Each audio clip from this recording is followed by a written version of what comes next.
ముఖ్యమంత్రి చంద్రబాబు నాయుడు గారు కానీ నారా లోకేష్ గారిని ఆంధ్రాలో లేకపోయినా సరే రాజకీయాల్లో హీట్ అయితే పుట్టిస్తున్నారు. అయితే ఆ హీటును చల్లార్చే ప్రయత్నం అటు దావోస్లో ఉన్న నారా లోకేష్, ఇక్కడ ఉన్న పవన్ కళ్యాణ్ మొదలుపెట్టారు. ఎప్పుడైతే కార్యకర్తలు మా నాయకుడిని సీఎం చేయాలనో, లేదంటే లోకేష్ని డిప్యూటీ సీఎం చేయాలనో, లేదు మా నాయకుడిని సీఎం చేయాలనో ఒకళ్ళనొకళ్ళు పోటీ పడ్డారో ఒక్కసారిగా రంగంలోకి అయితే దిగారు. పవన్ కళ్యాణ్ గారు అయితే ఆదేశాలు జారీ చేశారు అనేది అఫీషియల్గా అయితే తెర మీదకి వచ్చి చేశారా, లేదంటే అఫీషియల్గా ఏమైనా లేఖ విడుదల చేశారంటే అలాంటిది ఏం లేదు. అలాగే ఈయన చెప్పారు కాబట్టి నారా లోకేష్ గారు కూడా వాళ్ళని కంట్రోల్ చేసే ప్రయత్నం అయితే చేశారు. తమ్ముళ్ళను సైలెంట్గా ఉండమన్నారు అనేది నిజంగా ఒక వ్యూహాత్మకంగా వ్యవహరిస్తున్నారా? కూటమిలో ఉన్నారు కాబట్టి మిత్రపక్షాలు అసలు ముందు అగ్గి రాజేసింది ఎవరు, మళ్ళీ దాన్ని కంట్రోల్ చేయాలనే ప్రయత్నం చేస్తున్నది ఎవరు, మధ్యలో కార్యకర్తలే ఏమీ తెలియని అమాయకుల్లా మిగిలిపోతారా రేపొద్దున్న? ఇదే అంశం మీద చర్చించే ప్రయత్నం చేద్దాం సార్. ఒక రకంగా నిన్న అనుకున్నాం కంట్రోల్ చేస్తారా కంట్రోల్ చేయరా అని. పవన్ కళ్యాణ్ గారు మరి నిజంగా ఇనిషియేట్ తీసుకున్నారా, లేదంటే మధ్యలో వాళ్ళంటే అఫీషియల్గా లేక వచ్చిన దాఖలాలు అయితే ఏం లేవు కాబట్టి నిజంగా అది పవన్ కళ్యాణ్ గారి మనసులోంచి వచ్చిందని అనుకోవాలా? అంటే వాళ్ళ క్యాడర్కి చెప్పారు అని చెప్తున్నారు. అంటే అప్పుడు దాన్ని బట్టి ఏమర్థం చేసుకోవాలి, ఎవరు ట్వీట్లు చేస్తున్నారో వాళ్ళందరూ కూడా వాళ్ళకి తెలిసి చేస్తున్నట్టే కదా. అవును, అంటే అప్పుడు తెలిసి చేసుకున్నట్టే కదా. ఇప్పుడు వీళ్ళిద్దరూ కూడా తెలుగుదేశం పార్టీ అధికారిక దీని నుంచి రాలేదు, జనసేనకు సంబంధించి వాళ్ళ అధికారిక వాట్సాప్ గ్రూప్లో నుంచినే వచ్చింది ఇట్లాగన్నారు అన్నటువంటి.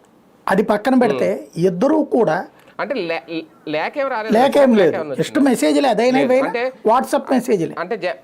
అంటే జనసేన మొదటి నుంచి కూడా ప్రతి చిన్నదానికి లేఖలు విడుదల చేస్తారు సార్ ఆయన.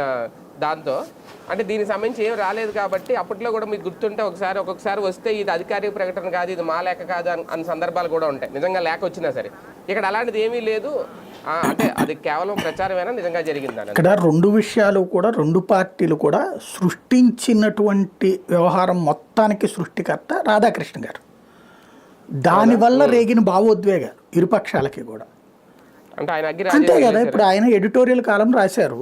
ఆ ఎడిటోరియల్ కాలంలో ఏమన్నారు, పవన్ కళ్యాణ్ ఇట్లాగా ఎదిగిపోతూ ఉండటం అన్నటువంటిది లోకేష్ ఎదుగుదలకు ప్రమాదం అని రాసింది ఆయనే కదా.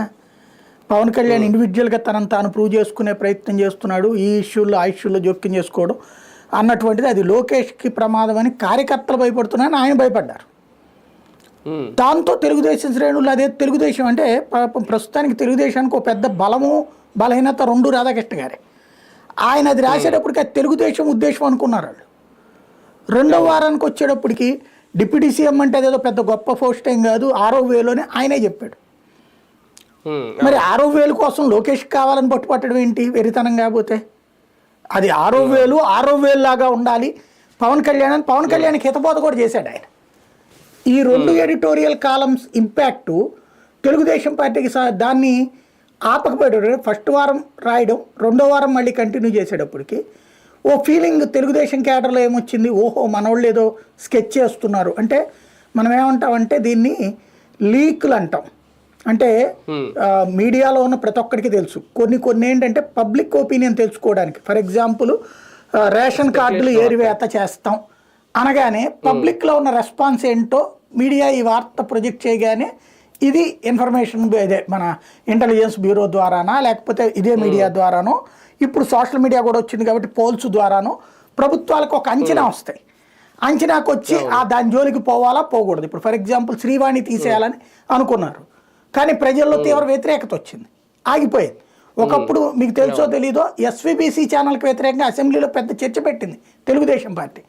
తిరుమల తిరుపతి దేవస్థానం డబ్బులు తీసుకెళ్లి దేవుడి దర్శనం కోసం వచ్చినటువంటి వాళ్ళు వేసే డబ్బులు భక్తుల కోసం, అట్లాగే శ్రీవారికి సంబంధించింది దాన్ని తీసుకెళ్లి టీవీల కోసం ఖర్చు పెట్టడం ఏంటి, ఇది వాళ్ళ పబ్లిసిటీ కోసం చేస్తున్నారంటూ పెద్ద రచ్చ చేసింది. అది మేము వస్తే తీసేస్తామని కూడా ప్రకటించింది, కానీ ఈ రోజు వరకు తీరేది కంటిన్యూగా నడుస్తూ ఉంది కదా. అవును, ఎస్వీబీసీకి ఫండింగ్ లో కూడా ఎస్వీబీసీ ఆప్షన్ ఉంటుంది మీకు తిరుమల వెబ్సైట్ వెళ్తే. దానికోసం ఎవరైనా ఫండింగ్ ఇవ్వచ్చు కావాలంటే, మిగిలిన వాటికి ఎలా ఇస్తారు అలా దానికి. అంటే ఏంటి ఇక్కడ అర్థం, ఇవన్నీ కూడా ఒక సిస్టమ్ ముందు అనుకున్నది, తర్వాత పబ్లిక్ లో వచ్చిన ఒపీనియన్. ఇవాళ ఎస్వీబీసీ తీస్తామంటే ఊరుకుంటారా? ఊరుకోరు. అంటే పబ్లిక్ లో ఆ ఫీలింగ్ వస్తే ఆగిపోతారు. అట్లాంటి హింట్స్ గురించి పొలిటికల్ పార్టీల కార్యకర్తలకు బాగా తెలుసు. అంటే ఏదో మన లోకేష్ గారికి ఏదో మన నెక్స్ట్ స్టెప్ ఎదుగుదలకు ఏదో ప్లాన్ చేస్తున్నారు, రాధాకృష్ణ గారు ఇట్లా రాశారంటే దాని అర్థం అదే. పవన్ కళ్యాణ్ ఏదో మన పార్టీని ఇబ్బంది పెట్టబోతున్నాడు, మనోళ్ళు ముందే కనిపెట్టారు కాబట్టి మనందరం తగులుకోవాలిరా అని పవన్ కళ్యాణ్ని తగులుకున్నారు, జనసేనని తగులుకున్నారు. అదే సందర్భంలో ఏది డైరెక్ట్గా చంద్రబాబు గారు పోస్ట్ ఇచ్చేస్తే కనుక ఏదో ప్రాబ్లం వస్తుంది అనుకున్నట్టున్నారు పవన్ కళ్యాణ్తో. అందుకని మనందరం మాట్లాడాలని అనుకున్నారు నాయకులు, కార్యకర్తలు. ఓ రకంగా చెప్పాలంటే వీళ్ళ సొంత ఊహ, రాధాకృష్ణ గారిని సొంత మనిషిగా భావిస్తారు వాళ్ళంతా.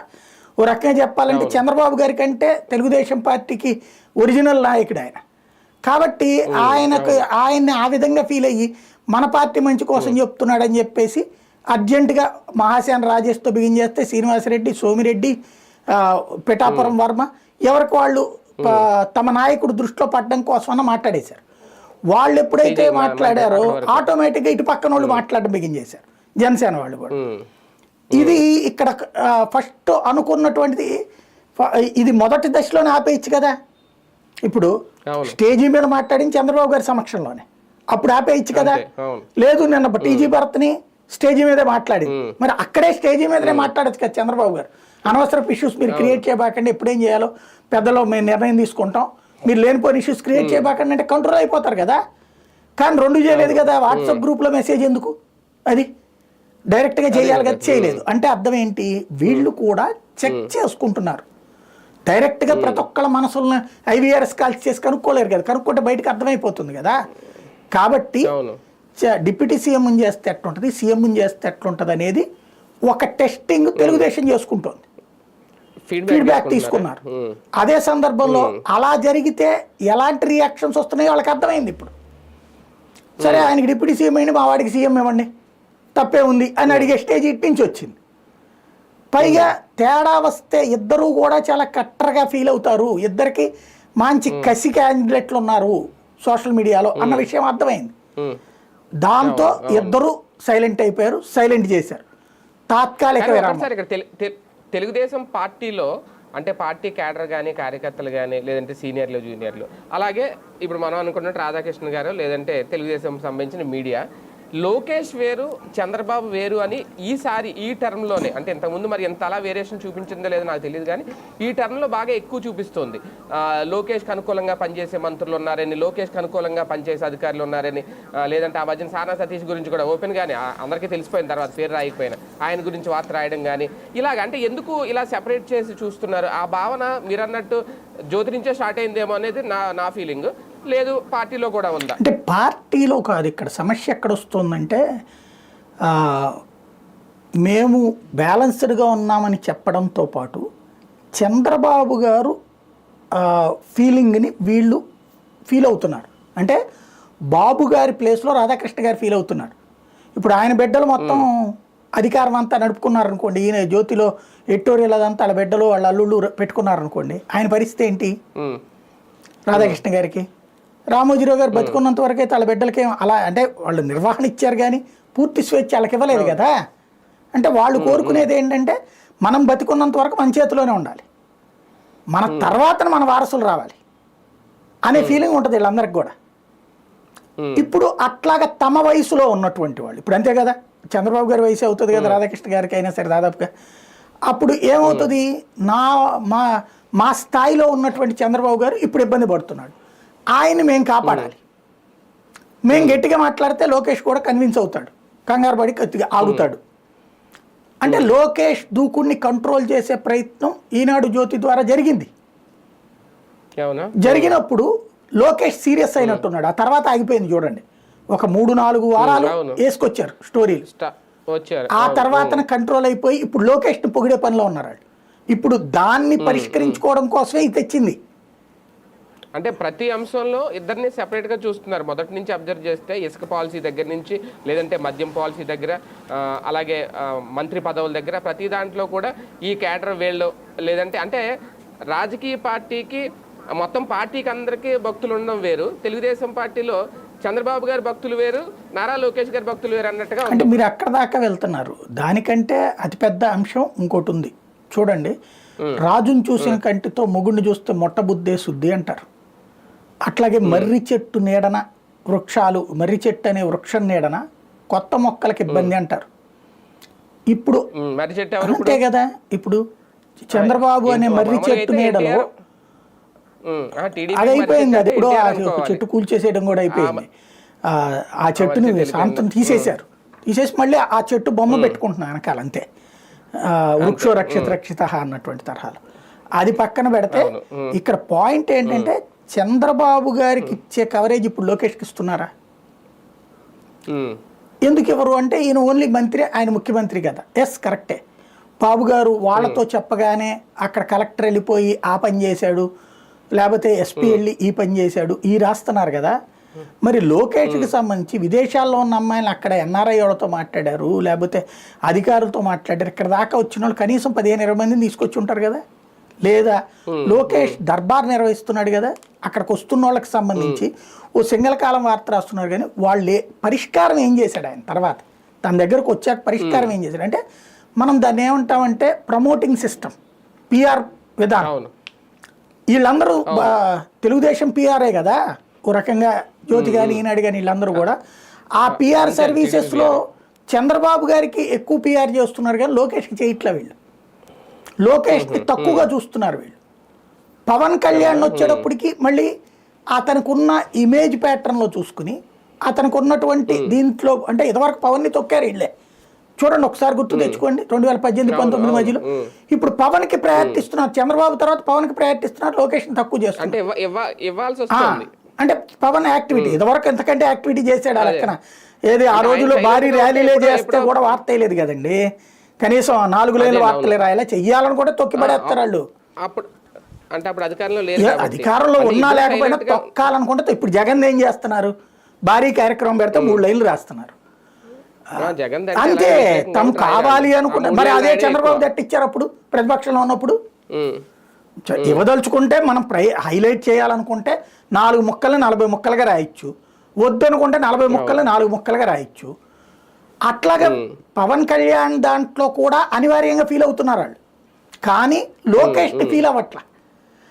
అది వీళ్ళకి తెలుగుదేశం కార్యకర్తలకి భయం వేస్తోంది. ఇప్పుడు తెలుగుదేశంలో ఉన్నటువంటి ప్రతి ఒక్కళ్ళకి కూడా పార్టీ ఫ్యూచర్ బాగుండాలంటే లోకేష్ పగ్గాలు చేపట్టాలని అనుకుంటున్నారు. ఓ రకంగా చెప్పాలంటే తెలుగుదేశం క్యాడర్లో భవిష్యత్తులో అంటే ఇప్పుడు పెద్ద ప్రాబ్లం ఏమవుతుందంటే పవన్ కళ్యాణ్ ఒక మాట మాట్లాడింది ఒక స్ట్రాటజీనేమో 10 సంవత్సరాల పాటు ముఖ్యమంత్రిగా చంద్రబాబు గారు 15 సంవత్సరాలు కలిసి ఉంటాం అంటాం. అంటే 15 సంవత్సరాల తర్వాత రాజెవడు రెడ్డెవడు? 15 సంవత్సరాలు ప్రజలు ఇస్తారా? ఇక్కడ లోకేష్కి సంబంధించిన అభిమానులకు ఉండేటటువంటి ఫీలింగ్ ఏంటంటే పాపం ఇట్లాగే అనుకున్నాడు, ఆయన పేరేంటి, రాహుల్ గాంధీ 2004లో 9లో పిఎం కావాలి అతను. కానీ నేను ఇంకా పూర్తి మెజార్టీ రావాలి, మనకి 205 వచ్చింది, నెక్స్ట్ ట్రిప్కి పూర్తిగా తెచ్చుకుంటాను అని చెప్పి 2 సార్లు ఎంపీని ఆయన రాహుల్ గాంధీ. ఫస్ట్ ట్రిప్ వచ్చినప్పుడు 147 బీజేపీకి వస్తే ఇలా 152 ఎంత వచ్చినాయి. అప్పుడు ఒక 7 సీట్ల తేడాతో అధికారంలోకి వచ్చినప్పుడు. కాబట్టి కూటమి ప్రభుత్వాన్ని నేను కాదని చెప్పేసి మన్మోహన్ సింగ్ ఇచ్చాడు. అట్లాగే నెక్స్ట్ ట్రిప్కి వచ్చేటప్పటికి 205 దాకా వచ్చినాయి. కానీ నేను సంపూర్ణ మెజార్టీ రాకుండా ప్రభుత్వాన్ని ఏర్పాటు చేయనని పక్కెళ్ళాడు. పర్యవసానం ఏమైంది? 15 సంవత్సరాల దూరం వరుస పెట్టి 3 టర్మ్లు ఓటమి. ఆయన ఇప్పుడు మాజీ ప్రధాని చెప్పుకోవడానికి ఏం లేదుగా, ప్లస్ అనుభవజ్ఞుడు అని చెప్పడానికి ఏముంది? ఇప్పుడు ఇవాళ అమిత్ షా అనుభవజ్ఞుడు, నరేంద్ర మోడీ అనుభవజ్ఞుడు, దేశాన్ని నడపాలంటే అనుభవజ్ఞుడు కావాలి. ఇతను పక్కెళ్ళిపోయాడు రాహుల్ గాంధీ. అసలు లైమ్ లైట్లో పోటీలో ఉండట్లేదు అతను. చివరికి మళ్ళీ ప్రియాంక వాద్రాని బొమ్మలు పెట్టాల్సి వచ్చింది ముందుకి. అట్లాగే కేటీఆర్ పాప కేసీఆర్ కనుక సెకండ్ టర్మ్ గెలిచాక ఒక 6 నెలలు ఉండిపోయి అతనికి ఇచ్చేసి ఉంటే ఇవాళ యంగ్స్టర్ ఉండేవాడు, రేవంత్కి సరైనటువంటి ఇది ఉండేది. ప్రభుత్వ వ్యతిరేకత ఉన్న కేసీఆర్కి పోయి కేటీఆర్ నడిపి ఉండేవాడు. ఇప్పుడు అతను కొట్టుకుని 10 ఏళ్ల తర్వాత ఈ ట్రిప్ ఏదో చేస్తారనుకుంటే ఈలోపు మళ్ళీ అదే కేసీఆర్ సీఎం అనగానే ఆ కేసీఆర్ మీద ఉన్న కోపం అంతా టోటల్గా పార్టీ మీద చూపించారు, ఓడగొట్టారు. ఇప్పుడు కేటీఆర్ ఏమైపోయాడు? చరిత్రలో అయిపోతున్నాడు. భవిష్యత్తులో సీఎం అవుతాడో లేదో ఆయనకి డౌట్ వచ్చేసింది ఇప్పుడు. ఎందుకు? బీజేపీ పుంజుకుంటోంది, ఇటు పక్కన రేవంత్ స్ట్రాంగ్ అయిపోయాడు. ఒకప్పుడు కాంగ్రెస్ అంటే ఏముందిలే అనుకునే స్టేజ్. వాస్తవంగా బీజేపీ ఆఫ్టర్ ఆల్ కాంగ్రెస్ ఏమీ లేదు అనుకున్న దశలో ఆయన్ని చేసేసి ఉంటే ప్రాబ్లం ఉండేది కాదు. అట్లాగే తెలుగుదేశం 2014, 16, 19 17-18లోనన్నా లొకేషన్ చేసేసి ఉంటే గొడవ ఉండేది కాదు. సీఎంగా అనుభవం ఉంది ఆయనకి అనేది సరిపోయేది. ఇప్పుడు లోకేష్ని అప్పుడు మంత్రిగానే ఉంచారు. తర్వాత ఆయన ఓటమి పాలవడంతో ఒక మైనస్ ఫీల్ అయ్యాడు, స్ట్రగుల్ ఫీల్ అయ్యాడు. కానీ మళ్ళీ కార్యకర్తలను మెప్పించగలిగాడు, ప్రజలను మెప్పించి తను పాదయాత్ర ద్వారా నాయకుడు అయ్యాడు. మళ్ళీ లైమ్ లైట్లో గవర్నమెంట్ భారీ మెజార్టీలో తను కీలక పాత్ర పోషించాడు. ఇప్పుడు సమస్య ఏంటి, లోకేష్ని ఇవాళ ఇవ్వకపోతే ఇట్లాగే అయిపోతుంది కదా తన పరిస్థితి. తను ముఖ్యమంత్రిని చెయ్యాలి అనేది కార్యకర్తల ఫీలింగ్ ఉంది. కానీ ఇప్పుడు అంత హఠాత్తుగా అవసరం ఏముంది సార్? ఇప్పుడు 7 నెలలు అవుతుంది, ఇంకా వీళ్ళకి 4.5 ఏళ్ళు టైం ఉంది కదా. లాస్ట్ సంవత్సరమో లేదంటే ఒక 2 ఏళ్ళ తర్వాత అడిగిన ఒక ఇది అంటే ఈ లోపల ఈ పాయింట్ ఎందుకు రేజ్ చేస్తుంది టీడీపీ కూడా? అప్పుడు చేశారనుకోండి హఠాత్తు అంటారు మీరు. ఇప్పుడు చేయడం వల్ల ఏమవుతుంది, ఇప్పటి నుంచి చర్చ ప్రారంభమైపోయింది కదా, సైకలాజికల్గా మీరు సిద్ధమైపోతారు. ఇప్పుడు 3 సంవత్సరాల ముందే ఎందుకు పవన్ కళ్యాణ్ మాట్లాడాల్సి వచ్చింది ప్రభుత్వ వ్యతిరేక ఓటు చేయాలనివ్వనని? అప్పటికి తెలుగుదేశం ఏం పొత్తం లేదే, బీజేపీ ఏం పొత్తం లేదే. కానీ అప్పటి నుంచి సైకలాజికల్గా ప్రిపేర్ చేశాడుగా. అంటే డెవలప్మెంట్ కూడా ఇంకా ఎక్కడిదక్కడ ఉంది. పోనీ రాజధాని పూర్తి అయిపోయిందో లేదంటే ఏ ప్రాజెక్టులు అయిపోయినాయి, మొత్తం పరిశ్రమలు వచ్చేసినాయి అన్నప్పుడు పగ్గాలు ఇచ్చినా పర్లేదు. ఇప్పుడు బాబు గారి అవసరం అంటే ఆయన అనుభవం ఇంకా రాష్ట్రానికి అవసరం ఉందేమో. ఇప్పుడు సడన్గా తీసుకొచ్చి ఆయన కూర్చోబెడితే ఆయన కంటిన్యూ చేయగలరా? ఇప్పుడు కూటమి అసలు లేదు, ఆలు లేదు, సూలు లేదు, ఈయనేంది సీఎం అని కార్యకర్తలందరూ ఎగబడుతుంటే ఈయన వచ్చి ప్రభుత్వ వ్యతిరేక ఓటు చేయాలని అన్నాడు అని ఎవరన్నా అనుకున్నారా ఆ రోజున? సైకలాజికల్గా సిద్ధమయ్యారు. ఓహో మనోడు పొత్తులకి రెడీ అవుతున్నాడు, తెలుగుదేశంతో పొత్తులకి రెడీ అవుతున్నాడు, ఏమన్నా 2.5 ఏళ్ళు పెట్టుకుంటాడేమోలే, సగం అంటాడేమోలే, ఆ తర్వాత కనీసం ఒక ఏడాదన్నా ఉంటుందేమోలే, లేదా సగం సీట్లు అన్న తీసుకుంటాడేమోలే, ఇట్లా అనుకుని చివరికి 21కి మనం సర్దుకుంటున్నాం, మన దగ్గర ఎంత సీన్ ఉంది అని అనగానే సెటిల్ అయిపోయారుగా, ఒప్పుకున్నారుగా కార్యకర్తలు. అట్లాగే ఇక్కడ కూడా ఇప్పుడు ఏంటి, చంద్రబాబు గారి అనుభవంతో ఇన్నేళ్ళు అనుభవం, ఆటోమేటిక్గా ఈ అనుభవం తర్వాత ఇప్పుడు ఏముంది, సంక్షేమ పథకాలు ఇవన్నీ ఇవ్వలేరు రేపు పొద్దున. ఏదో ఇవ్వగలిగితే ఒకటో ఇప్పుడు మొన్న ఇచ్చినటువంటి విధంగా ఉంటుంది. పెన్షన్లో చేత్తో ఇచ్చి 2 చేత్తో తీయడం ప్రారంభించారు. రేషన్ కార్డులో చోట ఇస్తానంటారు, ఇంకోసారి తీసేస్తానంటారు. అట్లాగే అమ్మఒడికి సంబంధించి ఏం జరిగిందో ఇట్లాంటివన్నీ ఉంటాయి. రాబోయే రోజుల్లో ప్రభుత్వం ఈ అంశాలన్నీ ఇప్పుడు టాపిక్ చర్చ పక్కెళ్ళిందా లేదా తెలివిగా? నీ చేతికి 20,000 రూపాయలు చేతికి వచ్చేది మొత్తం ఏడాదికి ఒక 70,000, కనీసం 50,000కి తక్కువ కాకుండా ప్రతి పేదోడు నష్టపోయాడా ఏడాది లేదా? ఫ్యామిలీకి అందులో ఈ పెన్షన్ తీసేద్దాం, ఒక 20,000 తీసేద్దాం, 20,000 30,000 తీసేస్తే మిగతాది అంటే పెన్షన్ కాకుండానే 50,000 వచ్చాయి ఒక కుటుంబానికి. అమ్మ ఒడి కావచ్చు, కాపు నేస్తము, బీసీ నేస్తము, ఈబీసీ నేస్తము, చేయూత, ఏది తర్వాత అదేది డ్వాక్రా రుణమాఫీ డబ్బులు, ఇట్లాంటివన్నీ కలిపితే మినిమం 40,000 వేసుకోండి. పెన్షన్ కాకుండా పెన్షన్ వృద్ధులకి, మామూలు మహిళకు వచ్చేది 40,000-50,000 రూపాయలు. అలాగే ముద్రా రుణాల కింద అది ఇచ్చేవాళ్ళు కదా, ఆ ముద్రా రుణాలు ఏదో పేరు మార్చి ఇక్కడ ఏదో పెట్టారు కదా, జగనన్న చేయూతనో ఏదో పెట్టేసి అవి ఉండేయ్యా. ఇవన్నీ ఆగిపోయినాయిగా. ఇప్పుడు ఇవన్నిటి మీద చర్చ ఆగిపోయిందిగా. అర్జెంట్గా ఇప్పుడు ఇష్యూ డైవర్ట్ అయిపోయిందా లేదా?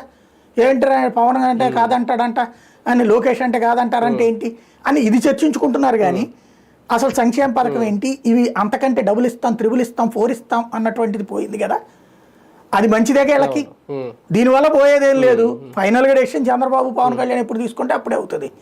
కానీ చర్చ పక్కదో పట్టింది కదా, వాళ్ళ కోరిక నెరవేరింది కదా.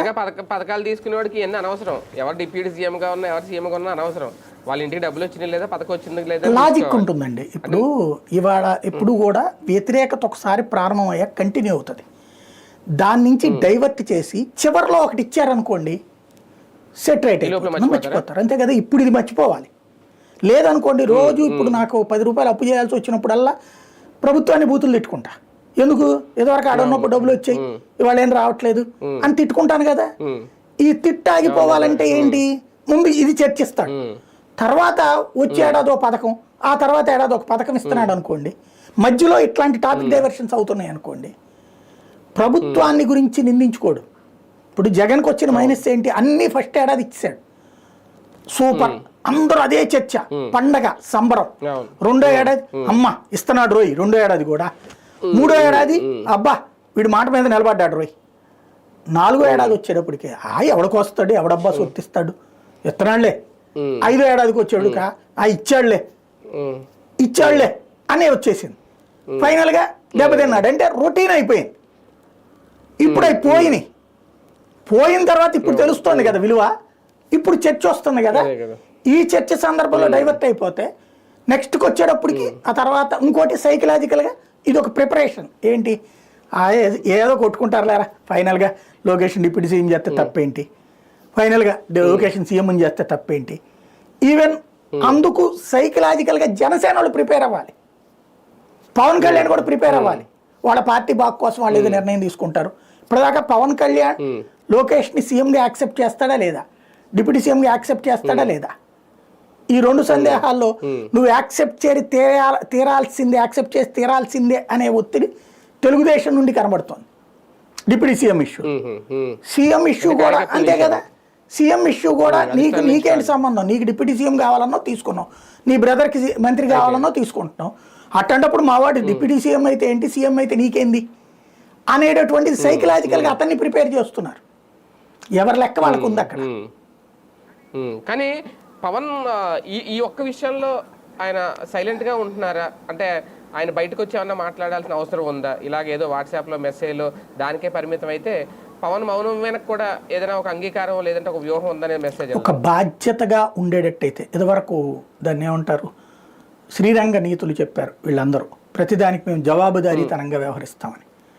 అలాంటి నిజమైన బాధ్యతాయుత తత్వం అయితే దావోస్ నుంచి చంద్రబాబు గారు వచ్చాక లోకేష్, చంద్రబాబు, పవన్ ముగ్గురు కూర్చుని అనవసరపు వివాదాలు వద్దు, మేమందరం ఒక క్లియర్గా పిక్చర్తో ఉన్నాం. సహజంగా జగన్ తిట్టచ్చు కదా, వాళ్ళే ఇదంతా రెచ్చగొడుతున్నారు, రాష్ట్రాన్ని చెడగొడుతున్నారు, రాష్ట్రాన్ని బాగు చేసే క్రమంలో మేముంటే దాన్ని డైవర్ట్ చేస్తున్నారు అని వాళ్ళ మీద ఏదో ఒకటి తిట్టేయడం సహజంగా చేయాలి. అయ్యో పేటీఎం వాళ్ళందరూ పోస్టులు పెట్టబట్టి అని చెప్తారు, రేపు పొద్దున మీరు చూస్తా ఉండండి కావాలనుకుంటే. జగన్ చెప్తే టీజీ భరత్ అడుగుతాడా, జగన్ చెప్తే కిరణ్ రాయలు అడుగుతాడా బయటకు వచ్చి? అవన్నీ మనకు అనవసరం. ఇక్కడ మనం ఏం మాట్లాడతామో అదే మనకు ముఖ్యం. ఆ ముక్కనేసేసి వాళ్ళు రెచ్చగొట్టబట్టిన ఇదంతా జరిగింది. కానీ మేము ఎవరేం చేయాలి అన్నది ముందు అసలు ఈ రాష్ట్రాన్ని విధ్వంసం నుంచి బయటికి తెచ్చే ప్రయత్నంలో ఉన్నాం. అనవసరపు సోషల్ మీడియా పోస్టులతో రెచ్చగొట్టి రాష్ట్ర విభజనకి ఆ జగన్ ట్రాప్లో పడద్దు, సైకోల్ ట్రాప్లో పడద్దు అని ఒక స్టేట్మెంట్ ఇస్తారు.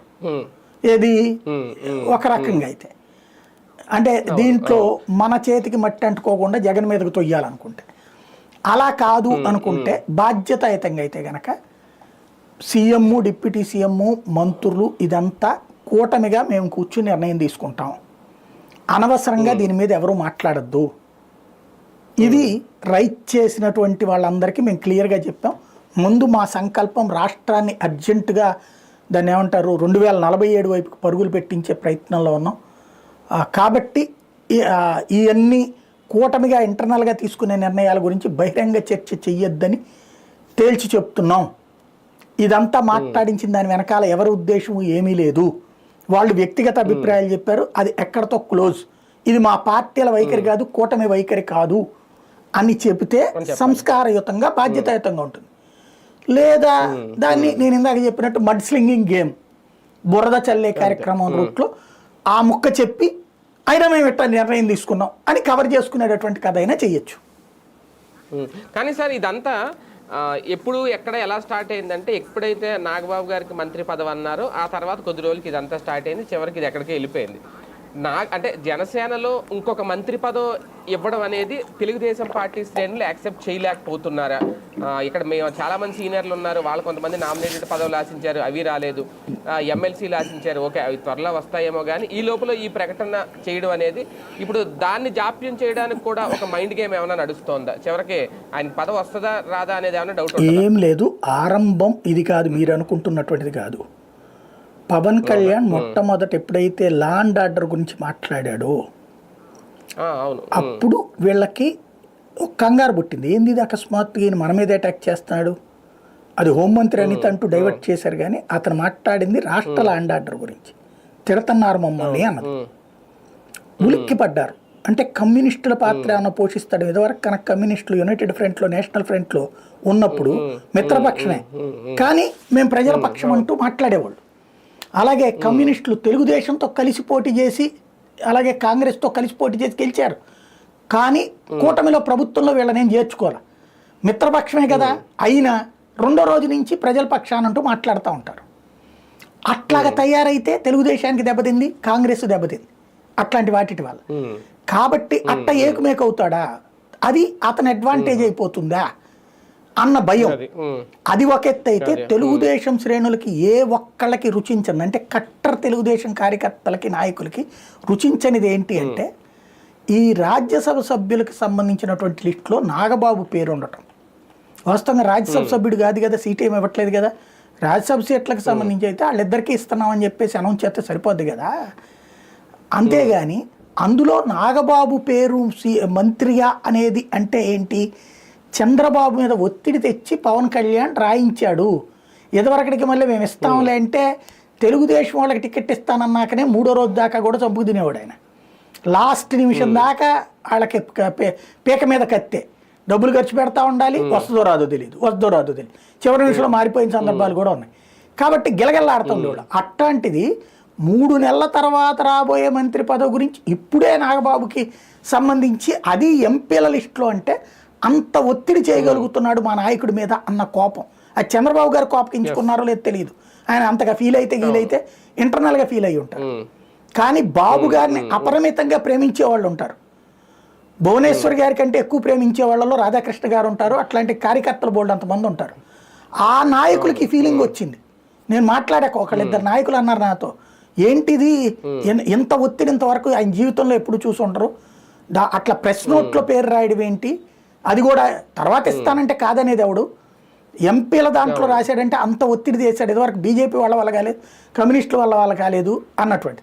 ఎందుకంటే టిక్కెట్లు కన్ఫామ్ అయిన తర్వాత కూడా బీజేపీ తెలుగుదేశం పొత్తుల మధ్యనో కమ్యూనిస్టులు తెలుగుదేశం పొత్తుల మధ్యలోనో కూడా చివరిదాకా సాగతైతే ఉండేది. 3 రోజులు 4 రోజులు చంద్రబాబు చుట్టూతోనే తిప్పుకునేవాడు ఈ పార్టీలు. అట్లాంటిది పవన్ కళ్యాణ్ డామినేట్ చేస్తున్నాడు కూటమిలో అన్న తర్వాతన ప్రారంభమైనటువంటి అసంతృప్తి అది తిరుపతి దగ్గర పీక్ స్టేజ్కి పోయింది. తిరుపతి ఇష్యూకి వచ్చేటప్పటికి ఎప్పుడైతే క్షమాపణలు చెప్పను అన్నా కూడా చెప్పించిన పరిస్థితి వచ్చిందో పీక్ స్టేజ్కి పోయింది. ఇలాంటి దశలో గెయినింగ్ అంతా అంటే ప్రభుత్వం తరపున జరుగుతున్న పాజిటివ్ని పవన్ కళ్యాణ్ ఓన్ చేసుకుంటున్నాడు, ఇటు నెగిటివ్ని ప్రభుత్వం మీదకి రుద్దేస్తున్నాడు అన్నటువంటి కోపం వచ్చింది. అది భవిష్యత్తులో లోకేష్కి దెబ్బ అవుతుంది, భవిష్యత్తులో మా పార్టీకి దెబ్బ అవుతుంది అన్నటువంటి కోపంలో నుంచి పుట్టుకొచ్చినటువంటి ఆవేశంలో నుంచి వచ్చిన తిరుగుబాటు అదంతా. అదే కానీ పవన్ కళ్యాణ్ గారికి అంటే ఈ ఎపిసోడ్ చూస్తే చంద్రబాబు గారు ఒక మంచి గౌరవం అయితే ఇస్తున్నారు, కింది నాయకుల మాట ఎలా ఉన్నా. మీరు ఇందులో చూడండి, ముగ్గురు ఏమి మాట్లాడలేదు, ముగ్గురు ఏమి మాట్లాడలా. చంద్రబాబు ఏమన్నా ట్వీట్ చేశారా, లోకేష్ ఏమన్నా ట్వీట్ చేశారా, పవన్ ఏమన్నా ట్వీట్ చేశారా, మరి ఎలా చెప్తారు అసలు? అయితే ఏం లేదు మరి. కాబట్టి ముగ్గురు దాన్ని ఏమంటారు లీక్ ఇచ్చారు, లీకుల ద్వారా ఫీడ్బ్యాక్ తీసుకున్నారు, కార్యకర్తలు ఎలా రియాక్ట్ అవుతారు, పార్టీ ఎట్లా రియాక్ట్ అవుతుందని.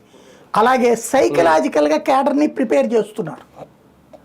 అది అవును అవును రైట్ చూద్దాం. మొత్తానికి అంశానికి సంబంధించి యాక్షన్ రియాక్షన్ రెండు కార్యకర్తల వైపు నుంచే వస్తుంది కానీ అఫీషియల్గా అయితే రాలేదు. మరి నిజంగా దావోస్ నుంచి వచ్చిన తర్వాత ముగ్గురు కూర్చొని ఇలాగ ఒక ప్రెస్ మీట్ పెట్టి ఒక క్లారిటీ ఏమన్నా ఇస్తారా, లేదు అంటే ఇంకా ఈ ఎపిసోడ్ని ఇలాగే కంటిన్యూ చేస్తే సైలెంట్గా చూస్తూ ఊరుకుంటారా, చూద్దాం.